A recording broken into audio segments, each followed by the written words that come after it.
everybody. This is Bo Sandoval, your Congressional District 1 Vice Chair of the Democratic Party of the state of New Mexico. I want to personally thank you so much for tuning into episode 2 of the Keep It Simple, Stupid podcast with our guest, Jacques-Maynes, the chair of the Environmental Justice Caucus. We hope you learn lots. We thank you for joining us. And as always, stay tuned every week on every platform where podcasts are available. We hope to see you for episode 3, and we hope you enjoy episode 2. Thanks for joining. All right. Well, cool. Thank you so much for joining us. My name is Bo Sandoval, the Congressional District 1 Vice Chair of the Democratic Party of the state of New Mexico. I'm joined by Jacques-Maynes, our Environmental Justice Caucus Chair, on our very second episode of the Keep It Simple, Stupid podcast.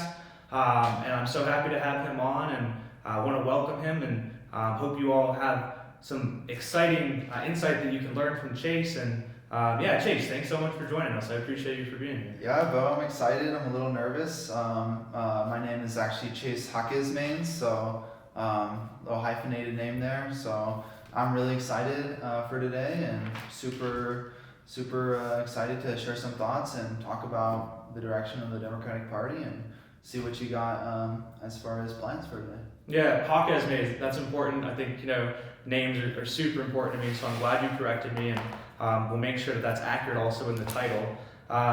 So thanks so much for joining us. As you know, in this politics podcast, we kind of talk about, the current state, not only on a national level, but a local level as well. But I really just had some interest really in your background, obviously being a chair of such an important caucus for the Democratic Party of New Mexico. I'm curious what kind of your background is that made you interested in politics in the first place. Yes, sir. Well, I never thought that I would get into politics this fast.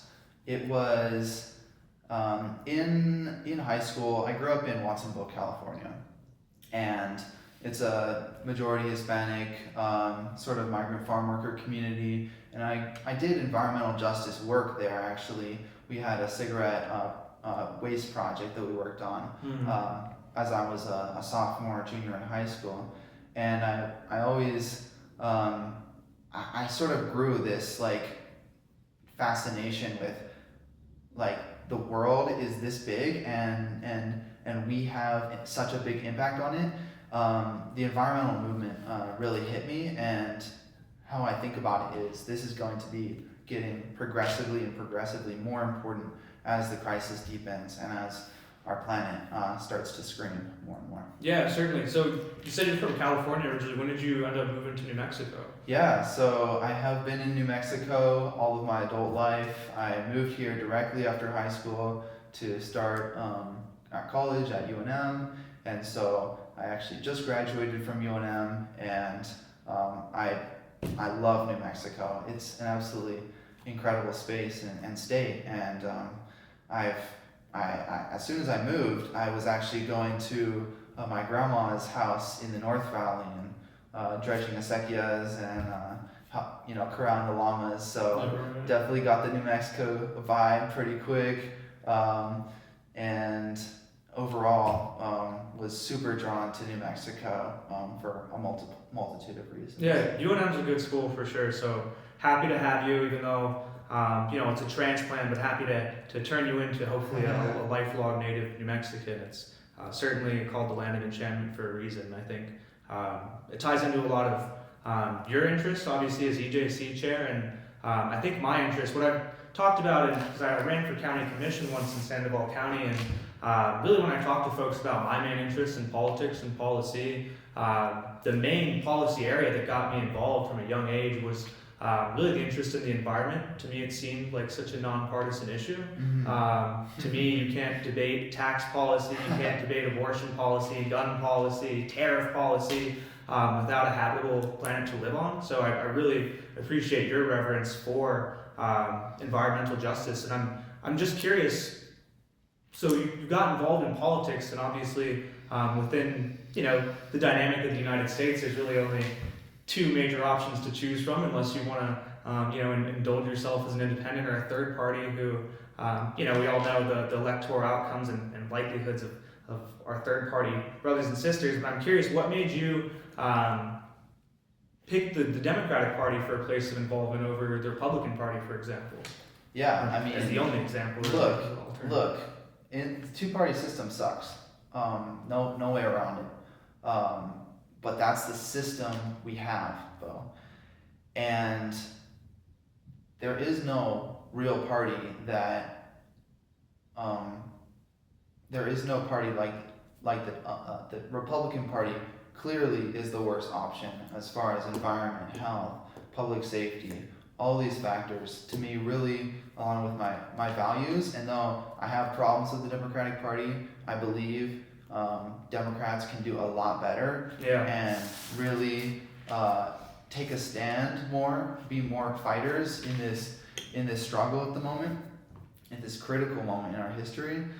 The Democrats are the real only party that has the right values and thoughts around these big issues, and so I am all in about what makes a real change, and so that's why I'm throwing my hat in the ring. Yeah, that certainly makes sense, and I think that's a lot of what folks hear as far as, especially within some of those specific areas of environmental engagement. And I guess just to kind of delve that out further, are there any, because we all know that the negativities, I mean, we've all seen even from cuts to basic social safety nets, the rampant inability to even fund some of our most basic services, and then the cuts that we have, and then replacing people and getting confused even in the Forest Service from the administration. We see a lot of the negativities of the Republican Party, and I'm curious, maybe just exiting 24, kind of still reconciling with this loss in the presidential. Do you think that we have, as a Democratic Party, a positive slate that we can present to people, as opposed to, and which is a fair case, the negativities of the GOP and the Republican, but do we have what we would feel is, instead of picking the best of two, or the best of two options, or rather the worst of two evils, can we have a capacity to pick the best of two options and make our party the best? Are there any positives that we can work towards for that? Or? I mean, we have a great platform. We believe in all the right things, but we don't have the vision and the leadership to back it up, and we really need to get stronger in the execution and showing the vision, the bright vision for a bright future that most Democrats have. So I think it's all in the execution at this point. Yeah, you talk about vision and leadership, and as young people, I think there's obviously been a big divide, not only in turnout for young people, but we see even in this recent mayoral election, which I brought up in the last episode with my last guest, Greg Bennett, as well, kind of that divide between the old guard and new guard of Democratic politics. And when you talk about kind of vision and leadership, I'm curious what you mean specifically, what we need from a vision and leadership perspective to kind of build our tent, encourage folks to choose us as the best of two options rather than the less of two evils. Yeah, look, it's clear that we need new energy at this point. We need new excitement, more bravery, honestly. We see so much political cowardice and holding back and, I don't know, I want to... How so? How would you say? I want to keep my seat. These sorts of things, right. You can see them everywhere. And we need people that aren't afraid to stand on values. We definitely need that. But I want to temper that with, we also need the experience of the old guard. We need their knowledge. We need their vast, lived experience. And so I really believe that even as a young person and as someone who brings a lot of passion and new energy, that we need to pair it with, the wisdom of the older generations.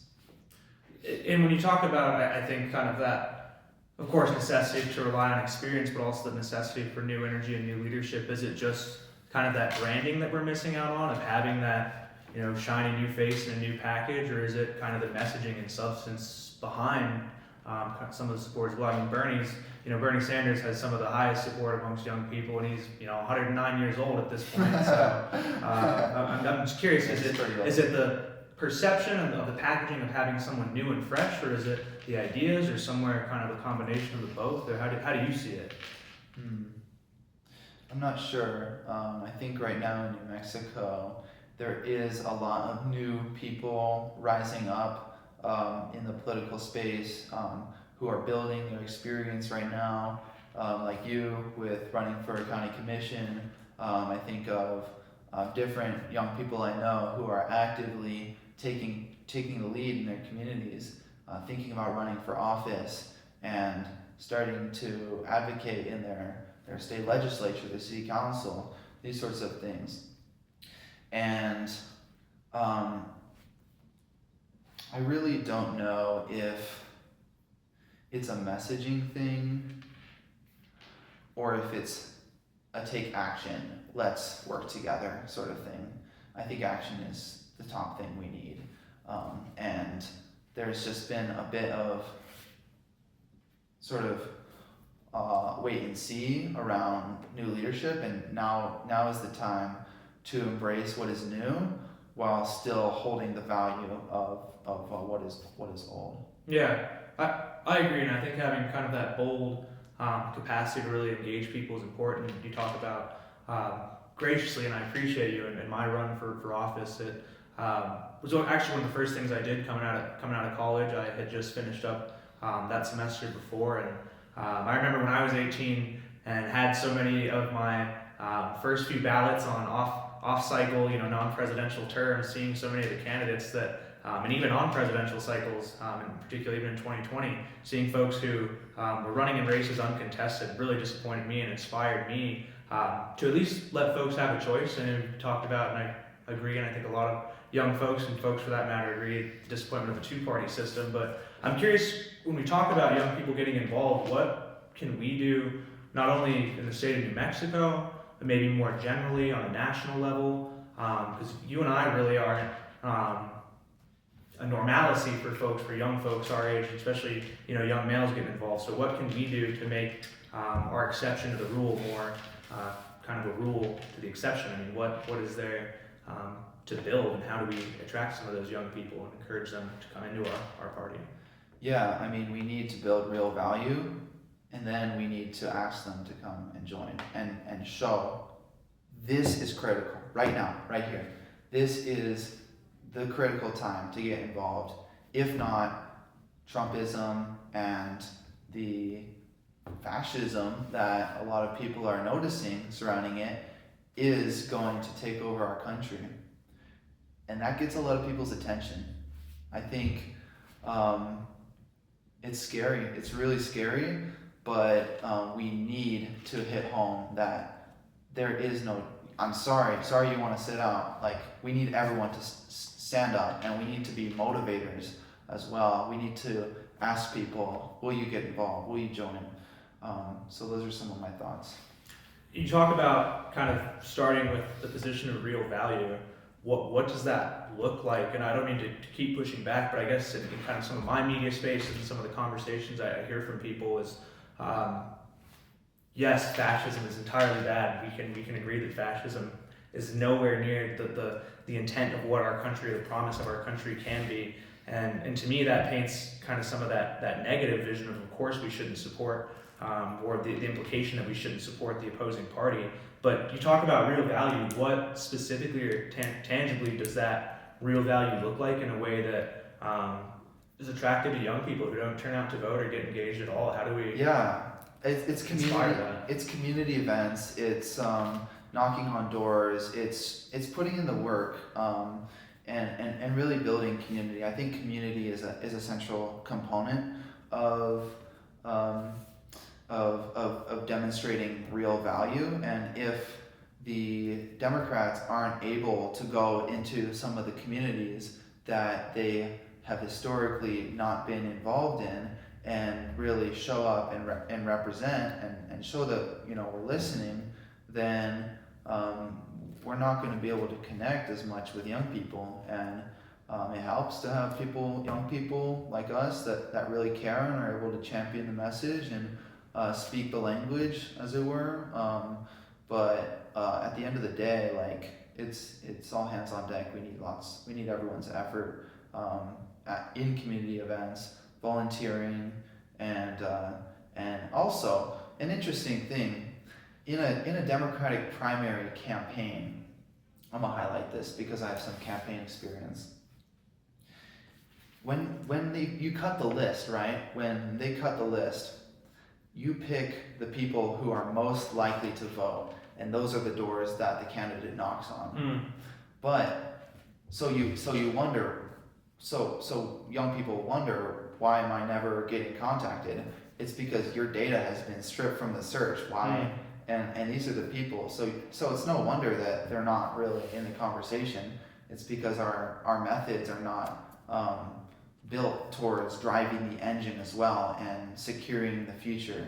So with building new support, not just tapping into the support we already have. Yeah. So we need to shift our message. We need to build our base stronger, and we need to build our infrastructure as well. And I see some groups like the Bernalillo County Democrats doing that well. Yeah, and I think that is such a good point. I mean, as somebody who, I'd love to hear more about your campaign experience and background as well, but at least speaking from my own experience in running the campaign, to your point, when the folks who are helping to produce those lists of doors for you to hit, and even phones to call, they're producing lists of folks who have voted Democrat, who usually turn out to vote Democrat, and a lot of times, based on the district, based on the numbers, that's appropriate. But a lot of times, when we're losing coalitional support amongst young people, amongst even some of our rural communities, our Hispanic communities, I mean, so many people that used to be strong supporters of Democrats, and we're losing that support.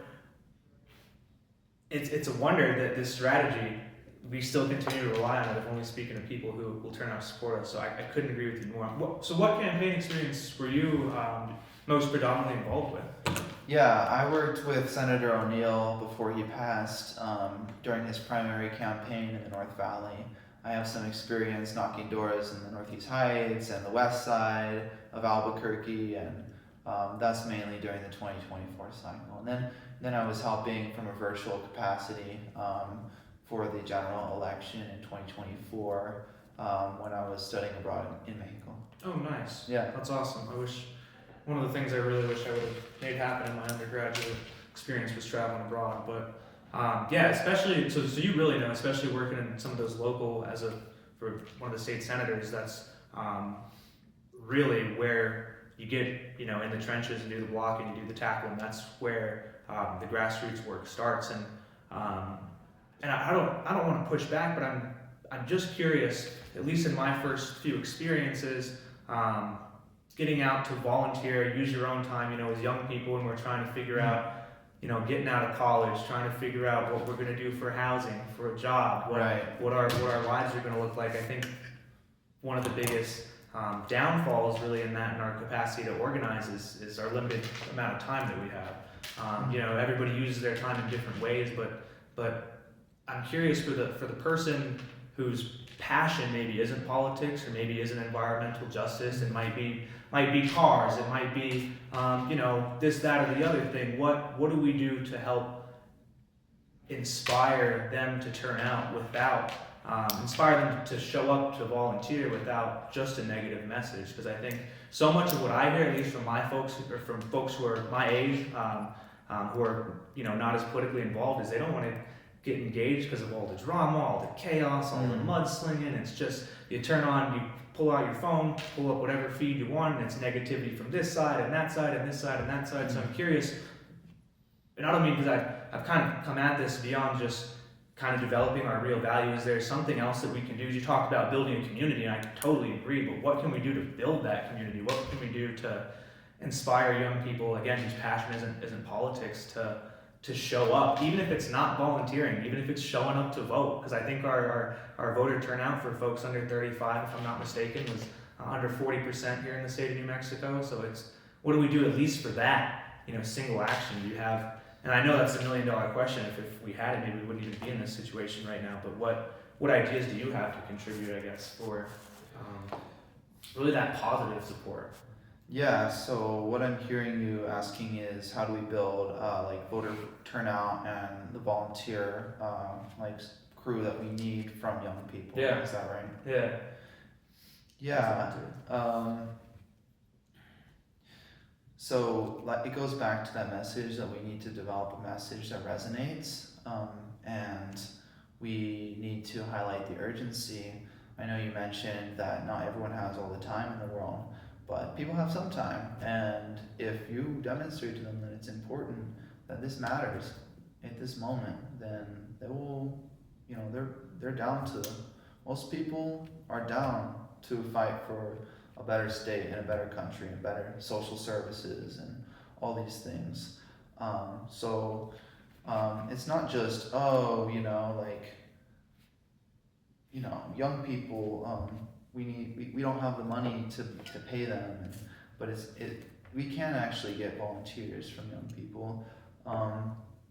As far as voting, it really comes down to the value proposition, like what are we doing for them, and what are we trying to accomplish, because and I think it helps to frame it in a larger timeline as well, that highlighting things back to even back to 30 years ago, or World War II, go back a while, and people realize, we're part of something bigger, we're part of history right now, and we have big problems and we have big opportunities as well. So I think we need to be innovative and in creating a message that resonates. I'll give some examples. AI, it's a new technology, pretty popular. Oh yeah. So you and I both know from undergrad students and students not that long ago. Yeah, and no one's really there's a big fear, what are we gonna do? But we need, I think, as far as AI goes, I think we need, if we are going to understand it better and understand how it works in our lives and in our society, we need to be educated on it. Everyone does. And so I believe a strong AI education program in the state of New Mexico is in order. So that's something that I feel could resonate with young people, because it's not just talking about issues that were inherited from way back when, and their parents and their grandparents, that it's the real issues and the real opportunities coming at them today. And I think of climate change as an issue of the future that we are hurtling towards, and it's, like I said, it's just going to get more and more and more prevalent until we solve it. Yeah, and I love the full circle of connecting kind of back to that environmental justice. I want to make sure I don't lose focus of really your capacity as EJC chair. Kind of touching on that, as I said, I was from a young age, it's always been so surprising to me that climate change and the sustainability of our planet is a political issue.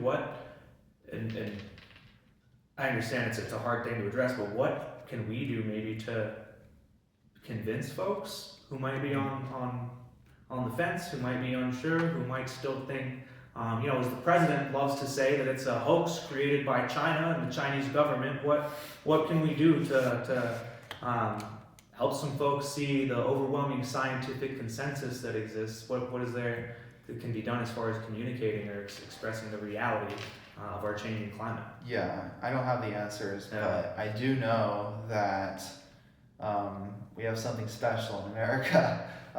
In other countries, climate change is not something that conservatives will deny. They will agree, oh yeah, that's a thing.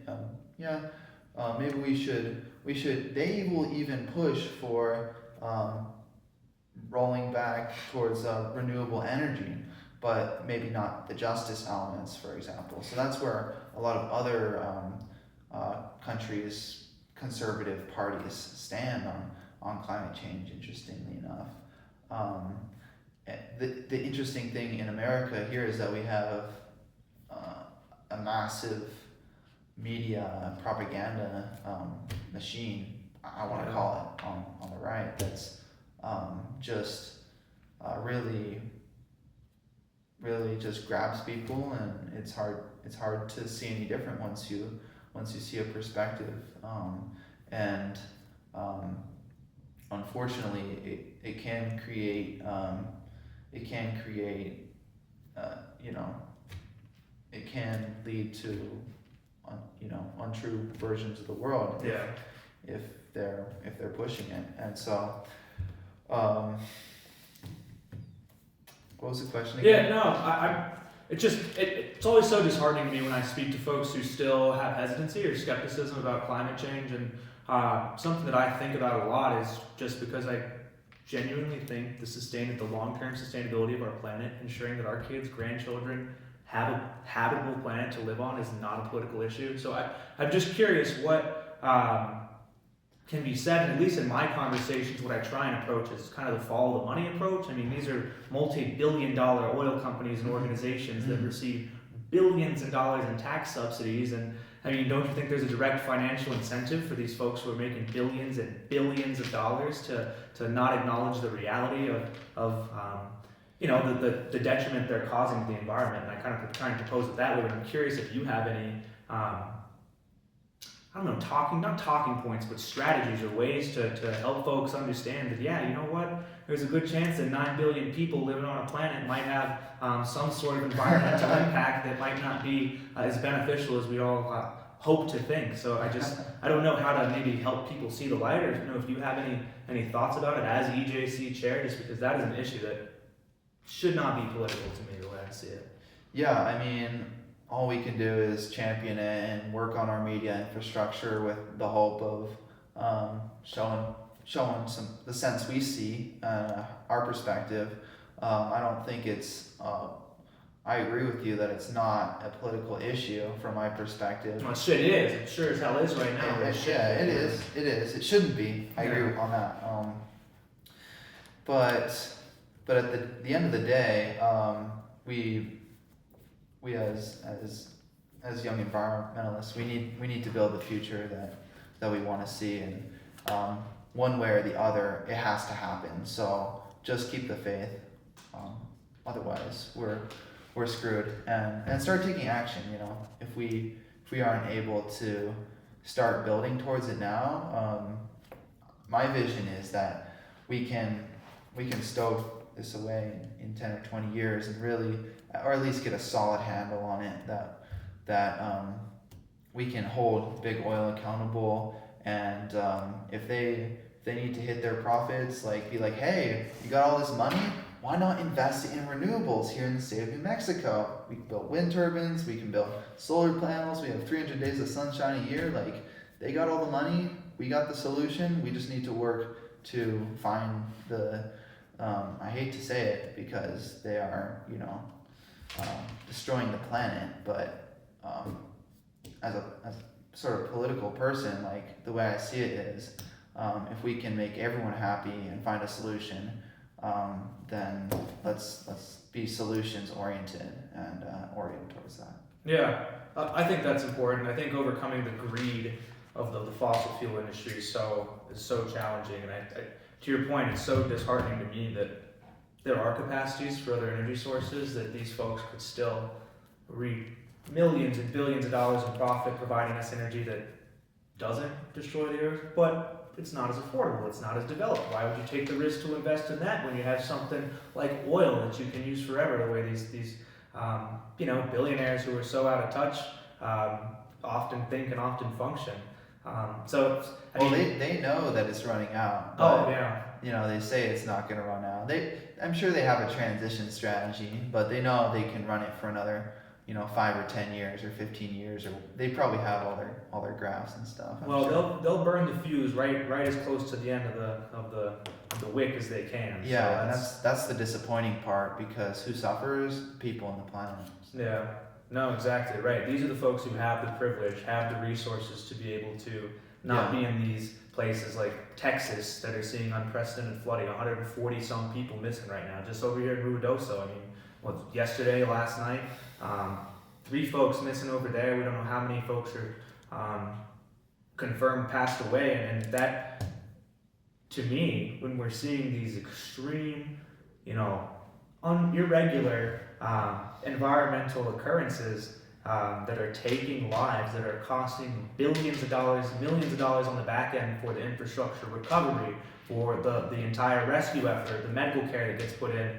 It's amazing that we're not putting in the investment on the front end to save some of this money on the back end and invest in our communities, and instead seeing people die. And let me give you a cool statistic that if we don't tackle the climate change now, the climate crisis will cost us 33% in GDP in something like the next X years.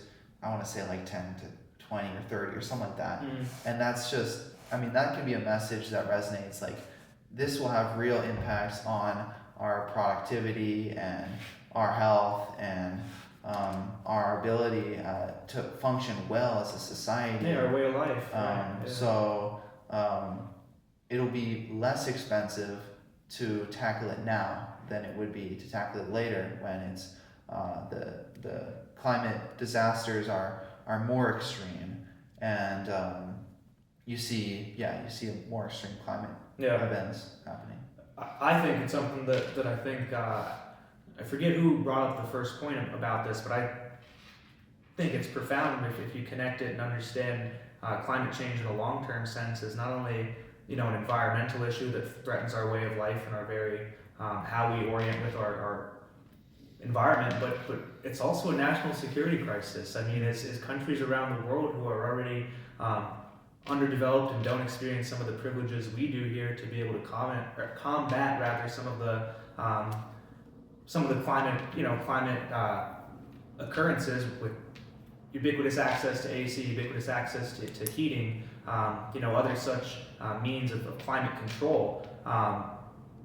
As droughts continue to exacerbate and folks have their land that they've farmed on for generations be unfarmable and unusable, those folks are going to have to move somewhere. And we see these migrant crises now already occurring around the world with countries that aren't adequately providing for the basic needs of their citizens. It's so absurd that the reality of climate change from a national security perspective, having people totally abandon their countries just for the necessity to survive, I think is part of the conversation that's really under discussed. And I think it's something that we need to make sure people understand, is it really should not be a political issue, is my strong belief on it. Yeah, and I really see it as well from like the humanitarian perspective, that it's true, like, yeah, our world is going to be more stable and secure with a more stable and secure planet, and a lot of people are going to suffer a lot worse than the people here in the States. I think from my research, the main impact in the world will be India's monsoon cycle changing, because that would, from what I understand, if it reaches a tipping point, then their farming could be severely impacted, leading to mass starvation. So that's like the big picture fear, and similar things happening in different parts of the world. So I really feel that in a way it's not for us. It's for all those people who will be hurting and dying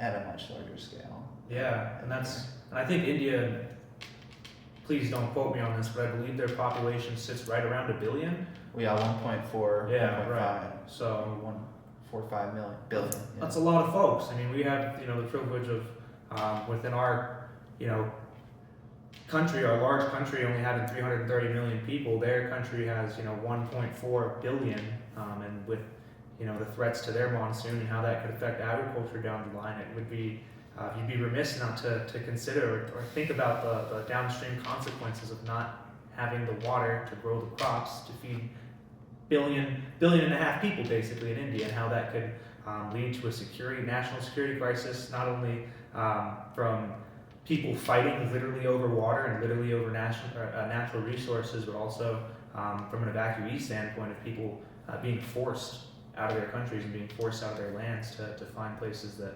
are habitable as the climate crisis cascades and escalates. That's true. And I think, for example, Donald Trump and conservative, the vision that they have is, well, this crisis is coming anyway. So even if they sort of deny the climate crisis, they sort of feel what's happening, and their answer is, let's build a wall. Let's block the rest of the world out. Let's just stay out. We're America. But I don't think that's what America is. I think America is reaching out a hand and saying, we're here to help. and you don't have to take my hand because, you know, big history of colonialism and stuff like that, but we want to provide and share the wealth, as it were, share the resources and the privilege that we have here in this country.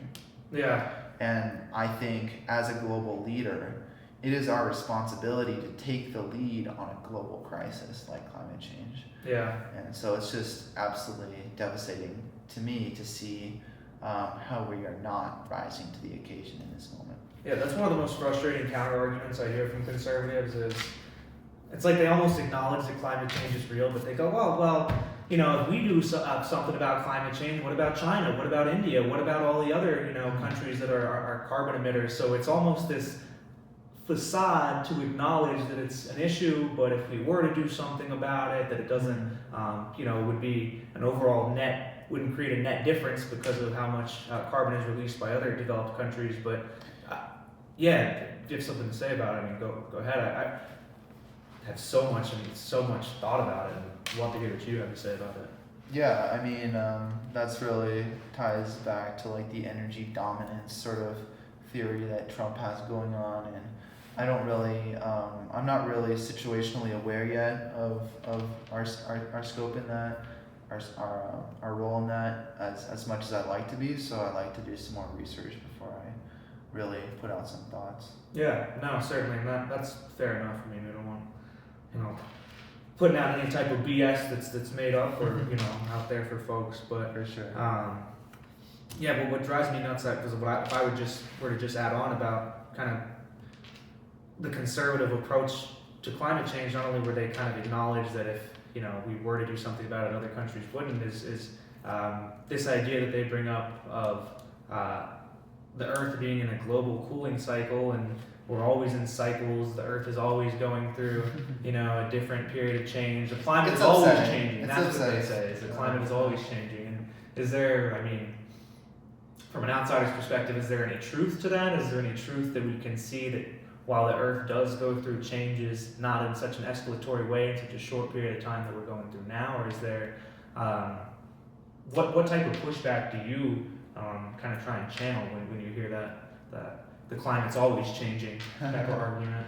I mean, I'm a decently data-driven person, so my mind goes to, well, there's so many parts per million, and it hasn't been like this in millions of years. We've bumped along up and down at much lower levels before, but like that's not really a message that is resonating at the moment.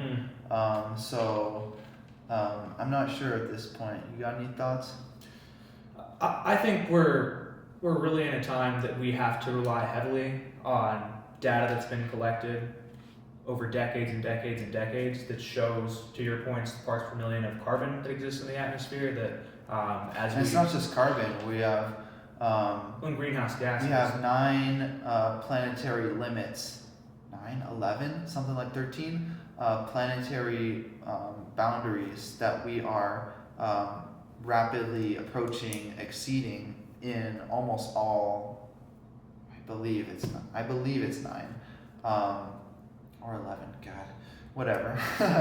But we are like over the limit in 6 of them, and approaching the limit in the other 2 of the other 3. So the only real limit that we actually did well on, reaching back on, was ozone. Once we stopped, They put in a big effort to that. They did, yeah. So we have proven that we can, you know, reduce our impact, but these are big problems. Yeah, and just to add on something that I think drives me nuts, just from a nonpartisan perspective, is I think a lot of the climate change conversation is kind of caught up in the you know, changing temperature and the changing composition of the atmosphere and how that affects really our Earth's surface temperature.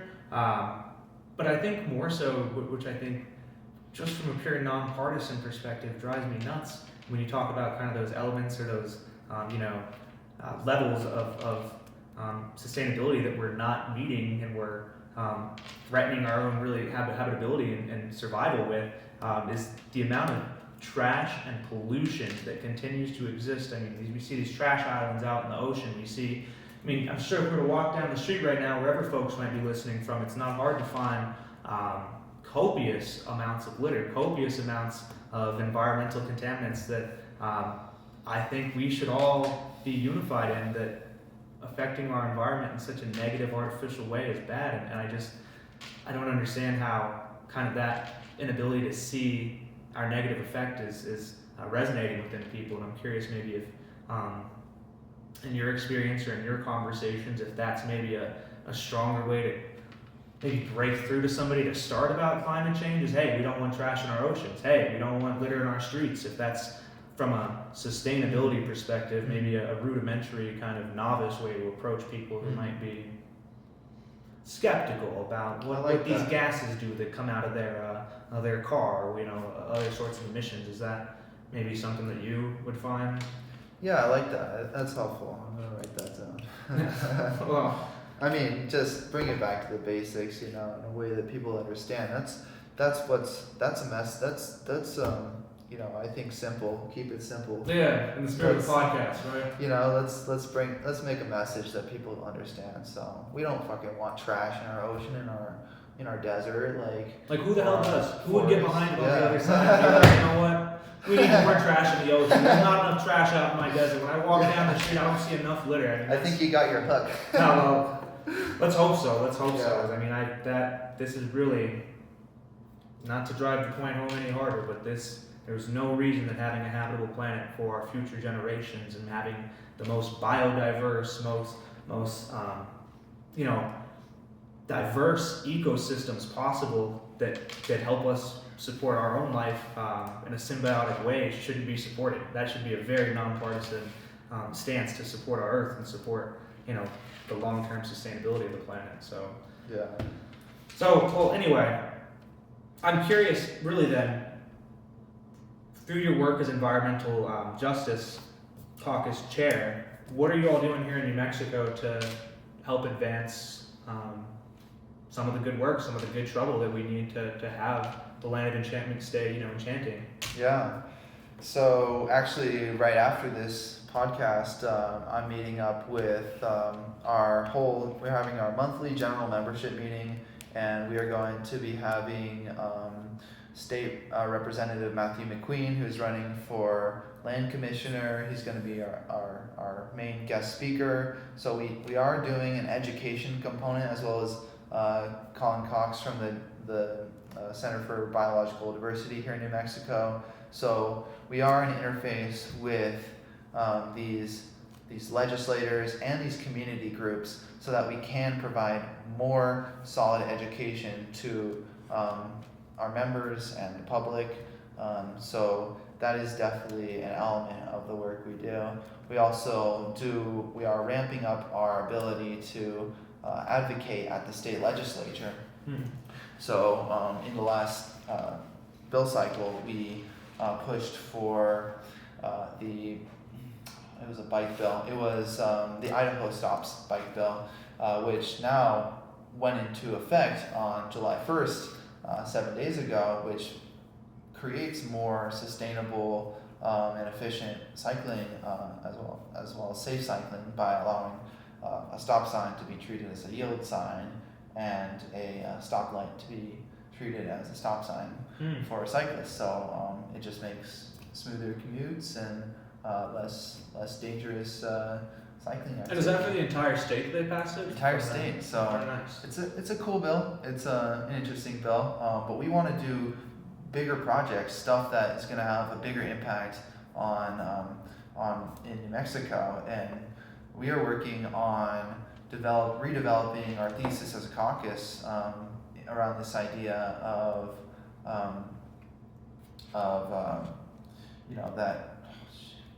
I'm forgetting, but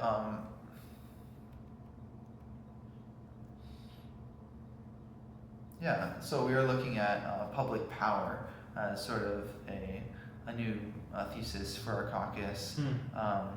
Really looking at how our energy infrastructure can be redesigned to be more publicly owned rather than privately owned, as well as looking at, so that includes the energy transition. We need to transition from oil and gas in the next 10 to 20 years, and that's a really big problem, a really difficult problem to address here in New Mexico that I am deeply passionate about, because we got a couple things going on with oil and gas. Firstly, we are so dependent on oil and gas at the moment, like ridiculously. So much of our state budget is funded by oil and gas. I believe about between 35 and 45%, depending on how good oil and gas had of the year. And what's even worse is that oil and gas, through our state constitution, is deeply tied to the education department and in funding the education department. So we have the permanent land grant fund that is funded by oil and gas, and it means that 55% of our education is funded by the oil and gas industry and their taxes. Like, how ridiculous is that? And how do we, the big question in my mind is, how do we move away from oil and gas while still providing the education of our citizens and our young people? And that's a thing that I don't have all the answers to, but it's a problem that needs to get solved in the next 10 to 20 years. I'm just gonna say it, that's something that needs to happen. Yeah, I think the transition is certainly crucial, and you talked about earlier too about kind of the presupposition of the Republican Party, that their whole platform is to achieve energy dominance, energy independence. What drives me additionally nuts and frustrated about kind of the whole dialogue is, to me, there's no more dominant and sustainable and independent source of energy than having a renewable and reliable source of clean energy. Yeah, so absolutely. That kind of preface that the GOP has, that their whole goal is energy dominance, independence. I have a hard time sometimes that the Democratic Party doesn't embrace that kind of as their premise, as well as, yeah, absolutely, we want to be energy independent and energy dominant. How are we going to do that? We're going to do that in a way that doesn't wreak havoc on our planet in a long-term way that leaves generations without a habitable planet to live on, with ecosystems and total devastation, biodiversity, falling apart. So I think that is really something that kind of frustrates me, and I don't know if it's, again, kind of back to our messaging issue, or maybe we do need to push back on that energy dominance and energy independence, but I think that that's something that we should embrace as a party and say that actually we have the best path and the most sustainable and the most habitable for future generations path to get to energy dominance and sustainability and energy independence, as the president and the Republicans love to say. Yeah, but let's just remember that this energy is tied into so much of the military action going around the world. And I want to question how much we really need to be so deeply involved. Who is the real enemy that we need to be dominant over? I want to ask questions like those, because even those are shifting, Trump and Putin are best buds, so we don't know who our enemy is. I think our enemy is within at this point, and we just need to find a way to work together more than compete, I think. Yeah, I think that's a pretty good assessment of the situation, to be frank. Yeah, I think there's so much we're kind of losing sight on, and I think it's a complex conversation, but it shouldn't be as far as sustainability. We talked about how oil and gas funds some of the public services here, but there has to be a more sustainable way, a more beneficial way to achieve our energy needs. Absolutely. And New Mexico, not investing around the world in wars and sending energy elsewhere that we don't need to spend resources or energy on. I have a vision that New Mexico's renewable energy resources can energize not just all of New Mexico, but have surplus for other states, that we are going to reach that sustainability and that independence more easily, because we have such good potential for solar here. We have such good potential for geothermal here. We have such good potential for wind here. And geothermal is the one that hardly gets talked about. Absolutely. And all of those, to your point, New Mexico could be the home for all of those sources of power. And I don't know what people are so afraid of. Let's dig our hands in and get to work on, having some public energy and do this thing really. Mm-hmm. Yeah.